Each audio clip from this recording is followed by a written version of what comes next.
drug resistance strategies to combat drug resistance in antibiotic and anti-cancer therapy, genetic principle of drug resistance के बारे में देखेंगे। तो चलिए स्टार्ट करते हैं। सबसे पहले डेफिनेशन में होता क्या है कि drug resistance is the ability of microbes such as bacterial, viruses, parasites or fungi to grow in the presence of a chemical, that is a drug, that would normally kill it or limit its growth. It is also reduction in effectiveness of a drug in curing a disease और condition. यहाँ पे हम देख लेते हैं, जो यहाँ पे शो हो रहा है एक्सपोजर्स टू बैक्टीरिया अकर्स। यहाँ पे infection occurs and the bacteria spread. Drug treatments सबसे पहले यहाँ पे देखेंगे नॉन रेजिस्टेंस बैक्टीरिया और लास्ट में देखेंगे ड्रग रेजिस्टेंस बैक्टीरिया।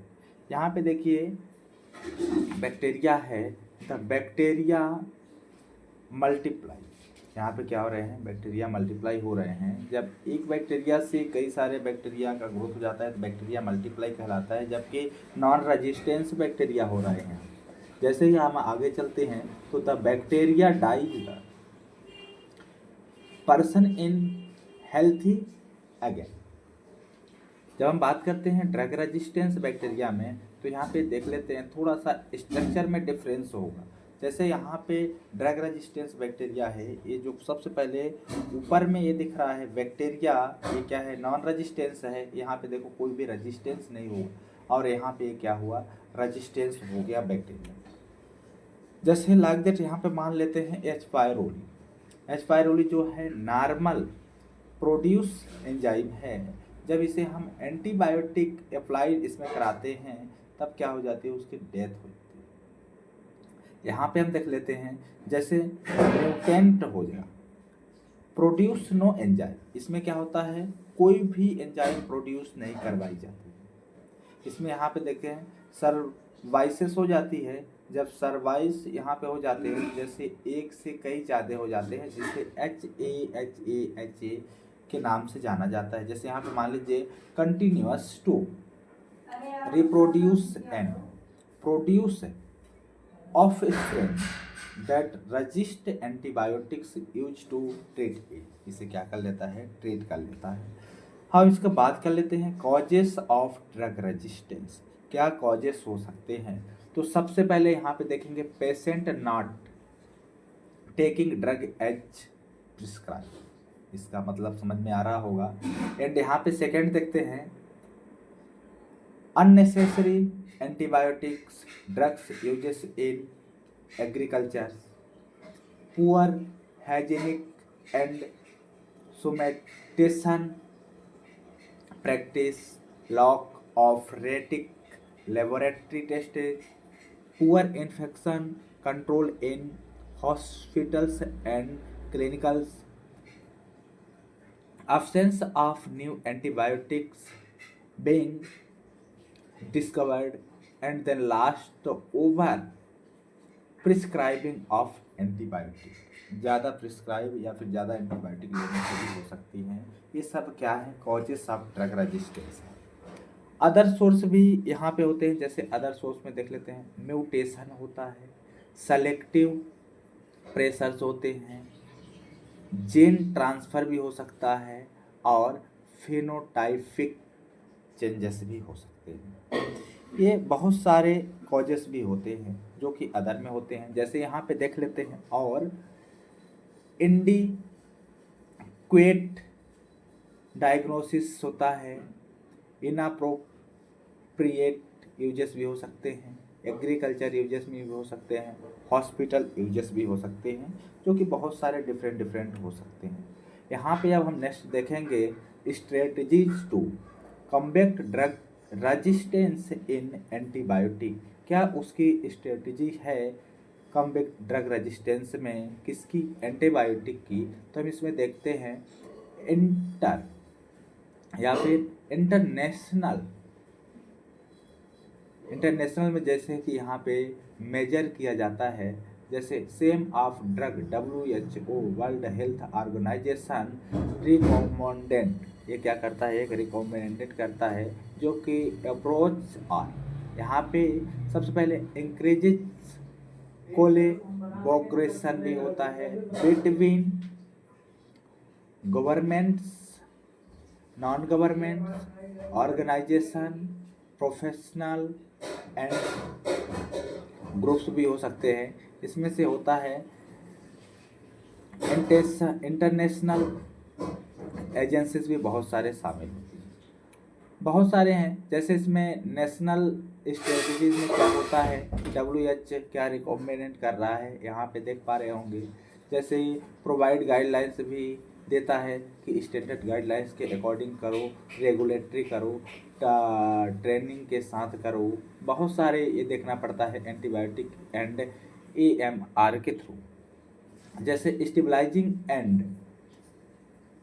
इम्प्लीमेंटिंग भी किया जाता है नेशनल स्टैंडर्ड के लिए। जैसे फॉर इसमें देखते हैं नेशनल एंटीमाइक्रोबियल रेजिस्टेंस पॉलिसी भी लागू की जाती है, जो कि सारा का सारा इसमें इंक्लूड है। जैसे इस पढ़ेंगे इस चैप्टर को या फिर इस टॉपिक से तो उसमें समझ में आएगा।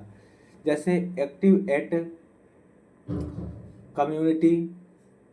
कम्युनिटी के कारण भी हो सकता है। जैसे उसमें एक्टिव एट कम्युनिटी बनाई जाती है यूजेस के लिए, उसमें कौन कौन सी कम्युनिटी होती हैं। जैसे rational uses of antibiotic first and second, over the counter OTC antibiotic, standard of hygiene and other approach में बहुत सारे आ जाते हैं। जैसे stabilizing and infection prevention and control committee IPC,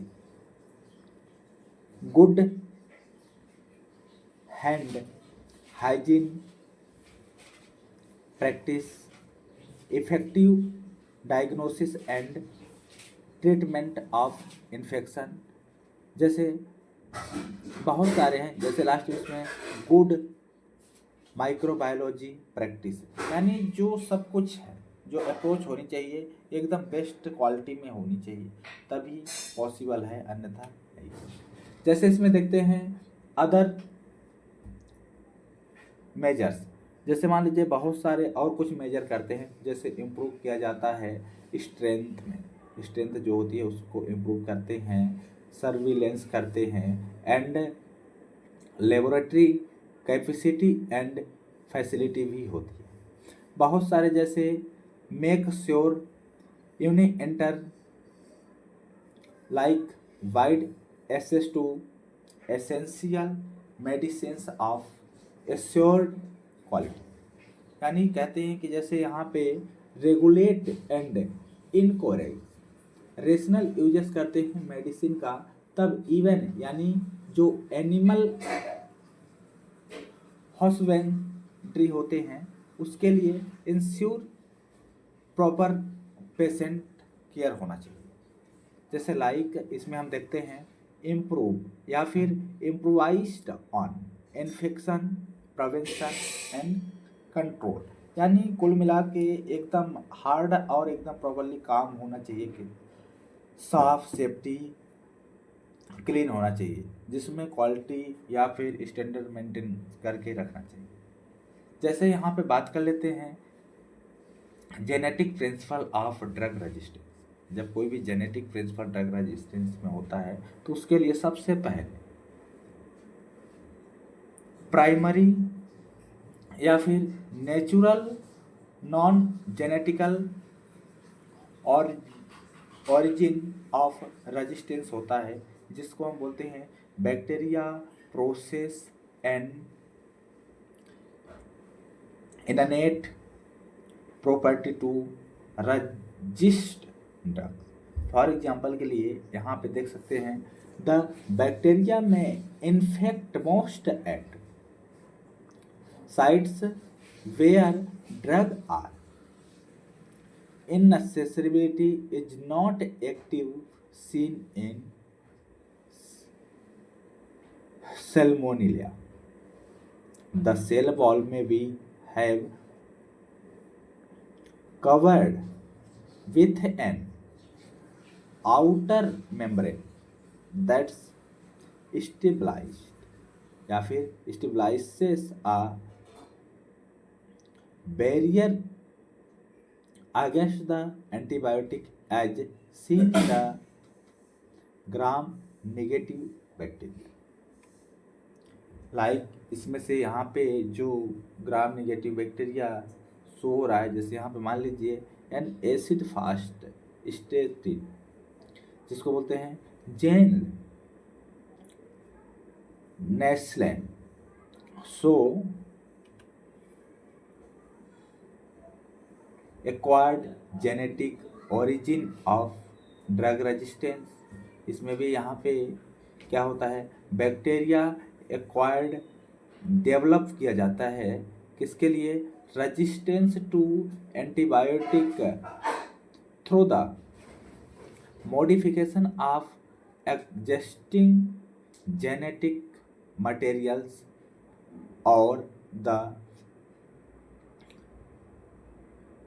एक्वेस्टेशन of new genetic materials from another sources, जैसे further classify into, यहाँ पे देख पा रहे हैं, इसको हम क्या कर लेते हैं, जैसे क्रोमोसोम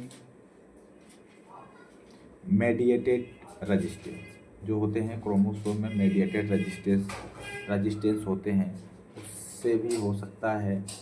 जैसे यहाँ पे एग्जांपल में देख रहे हैं, जैसे हमने पहले बताया था कि नॉन रेजिस्टेंस बैक्टीरिया और रेजिस्टेंस बैक्टीरिया को रिलेटेड लेकर के यहाँ पे जैसे हम बात कर लेते हैं कि बिफोर सिलेक्शंस के पहले क्या होता है, जैसे बिफोर सिलेक्शन में ए होता है, आफ्टर सिलेक्शन में ए होता है। जब सिलेक्शन नहीं किया जाता है तब यहाँ पे कई कलरफुल डॉट लिए हैं, इसके माध्यम से समझेंगे। जैसे यहाँ पे रेड है, येलो है और कुछ इस तरह से। तो जो सिलेक्शन के बाद मान लीजिए जब सिलेक्शन किया जाता है तो रेड को एक साइड किया जाता है।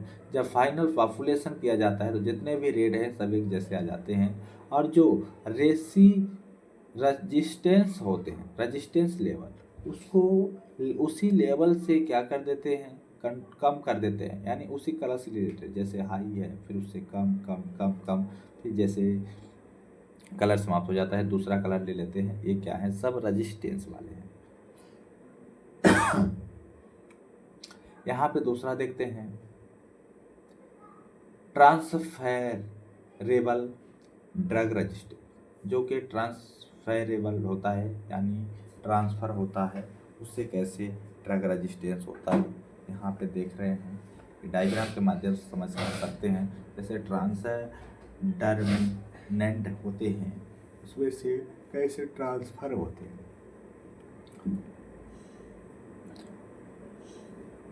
अब हम देखेंगे ट्रांसक्रिप्शन भी, पहले बता दिया गया ट्रांसक्रिप्शन है क्या है, उसी ट्रांसफेरेशन में आता है।